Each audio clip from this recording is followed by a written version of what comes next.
Everyone always asks, but what about dragons? But nobody ever thinks to say, but how about dragons, do they? In all seriousness, if ever there was a time for being a rules lawyer or for being acquainted with one, now would certainly be it. I wrote up a whole other script about a month ago accepting Goji Center's open challenge to create a Jurassic Park-style hybrid monstrosity to take on their Gen 2 variant of the Indominus Rex. Unfortunately, by the time I had a design I thought was even potentially workable, they put out a video announcing they had gone and selected the final contestants. So, with my window of opportunity being firmly shut and locked in my face, I figured I'd evolve that video's concept into something a bit more up my usual schizophrenic alleyway.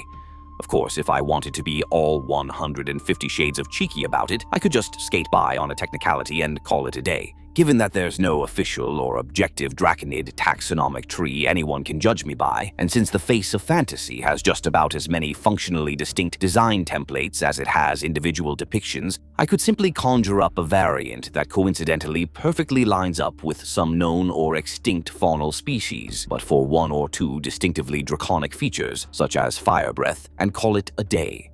But let's be honest, if work smarter, not harder was ever part of my modus operandi, I wouldn't be a YouTuber. I'd be out making the human species obsolete quicker than Sam Altman could say, make way for your cybertronic overlords.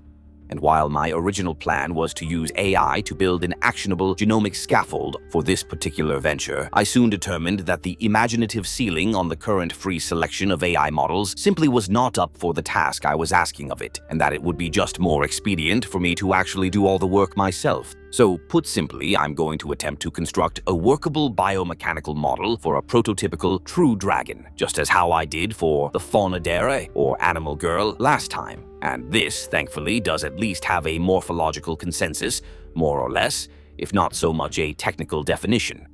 Generally, a true dragon, or as I'm choosing to call mine, an Imperator Mons, Emperor of the Mountain, has 7 limbs, 4 legs, 2 wings, and a tail, a long, often, but not always, serpentine neck, an elemental breath weapon, most plausibly fire, acid, water, or toxic gas, supreme senses, eyes of a hawk, ears of a fox, etc., flight, armored scales, and extreme longevity, if not immortality.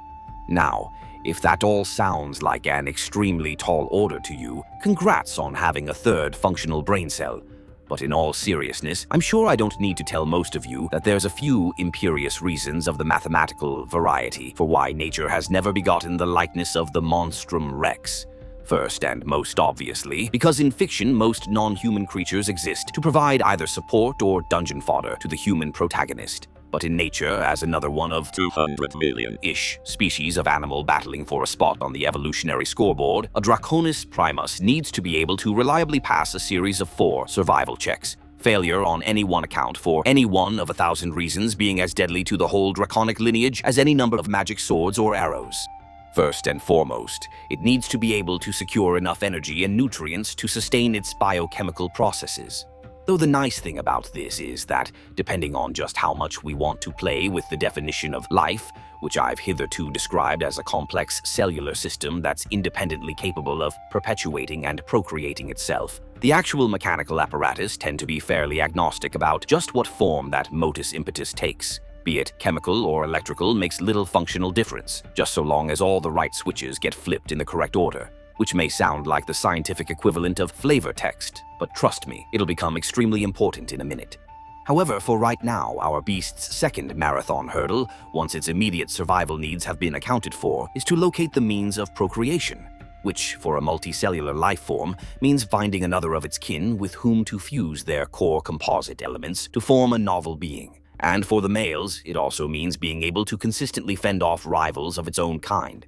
You'll notice that I'm deliberately skirting around using words like food or genetics. There's a reason for this too, which will come up once we have our design parameters fully laid out on the table. Next, the third problem all life forms need to solve is that of locating and securing a suitable personal habitat in which to both securely nest and rear its young, which, usually for the males again, has all the problems of the last 2 tests associated with it.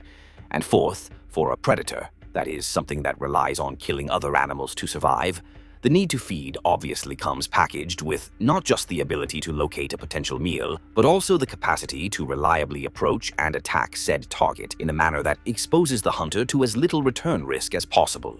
For example, humans evolved the capacity to hurl pointed sticks and rocks several dozen feet with precision. This enabled us to hunt much larger creatures than ourselves with relative impunity, since we could launch an attack from well beyond the reach of their counter-strikes. This would, I suspect, be the same evolutionary pressure which would induce the development of the Draconis Primus's elemental breath weapons. Speaking of, while you may assume this should be the starting point on all courses relating to any or all things dragon, as far as mechanical conundrums go, it's actually fairly easily solved. Most depictions you'll see in modern spec biospheres already have the rudiments fairly thoroughly entrenched, so far as my meager biochemical knowledge can tell. The only thing I see as necessary to add is, given a choice between a liquid or gaseous solution for the fuel, we're going to choose the liquid, since this would not only increase its range, but would also make it far easier for the dragon to control. And, it wouldn't be as prone to being blown back into the dragon's face. Also, fire breath seems an all-too-natural adaptation for a hyper-predator, affording all the same benefits of relative safety and energy conservation as things we're already familiar with, like pack tactics, projectile weapons, or venom. Not only would it be a weapon for deterring rivals and for marking territory, it would also serve the quadruple purposes of herding prey and cooking meat, which, while not strictly necessary on a health-related level, would nonetheless be exceptionally useful as a form of predigestion, effectively allowing the dragon to gain as much as 55% more calories out of the same quantity of meat, which would be an absolutely vital ingredient towards unlocking the most quintessential of all our megafauna's game-breaking stats, that of its human-level intelligence. Although it should be noted that human-level doesn't necessarily mean human-like. After all, you don't have to be a neuroscientist to deduce that the OS of a creature who has the legs and body of a leopard, the wings of a vulture, the neck of a horse, the tail of a snake, the face of a theropod, the skull and horns of a steer, and the hide of a Nile crocodile is going to be fairly distinctive from that of a hairless bipedal ape. And in case that description didn't give it away already, my version of the Draco Primus isn't going to be the building-sized gigaton colossus that we're all used to from our popular media, but more in range of a big cat or a small horse. Albeit a flying, eagle-eyed, fire-breathing, bullet-resistant horse. So still not something I'd recommend picking a sword fight with if you've got something worth living for. But that's all still the least of the danger. You see, two things which are almost universally true for intelligent animals is that they're long-lived, comparatively, and they're social, usually living in groups of anywhere from a handful, a.la. the average canid pack, lion pride, or non-human ape troop, to dozens. See elephant herds as well as dolphin and whale pods, to several hundred members, such as with crows and humans, or the infamous, possibly apocryphal, Siberian super wolf pack that supposedly numbered around 400, which, if true, would make it anywhere from double to triple the size of the average hunter-gatherer human tribe, which are most generally estimated to have numbered between 150 and 200 people. Though I very much doubt dragons would have much cause to congregate in anywhere near those kinds of numbers, except during breeding season. And in fact, they'd likely have many good reasons not to, most of which pertain to not overly aggressing on each other's turf, as well as not bringing them into needless conflict with the local human populations. Now, here's where we reach a point that I haven't seen many other speculative biologists touch on. How drastically would the history of the world have been altered if humans had been forced to co-evolve with a form of megafauna that not only outcompeted us in all physical, but could even rival us in that one supernal camp that granted us lordship of the Earth in our present timeline? While you may well argue that humans armed with machine guns, helicopters, and guided missiles could and would sort out any problems a ruin of dragons could cause in under a week at most, and you'd be right. The issue is that, assuming the Draconis lineage had its genesis at more or less the same point in time and space as ours, circa 2 to 2.5 million BCE, it would have been a completely different story. And if they had managed to plot a substantial portion of their own development before we could get ours off the drafting table, we probably would not be here to speculate on it, since the very instant these apex predators got a whiff of an inkling that those stick-chucking monkeys might become a legitimate threat to them, or more likely their offspring, they would almost certainly have done to our Paleolithic progenitors what I just said we would likely do to them were the roles reversed. Essentially, imagine how you'd react upon realizing the possum or raccoon family you found nesting in your backyard had just learned how to master fire and were using it to forge weapons and armor. Even if the great worms aren't directly analogous to us in terms of their sheer processing power, it still wouldn't require a huge surplus of wits to come to the conclusion they would be better off without a near-peer rival butting in on their hunting grounds. Okay, so I realize I filled the front end of this script with at least 5 separate instances of "we'll get back to that later," each of which I now see will probably need a dedicated segment all to itself in order to do justice. So I'll admit this idea's gotten a bit far ahead of me again. But then who's really surprised? While I could obviously fill entire libraries fleshing out this Magna Arbor Mundi, for the time being I think I'm going to just take a bow and exit stage right before I accidentally board a train I can't easily disembark from.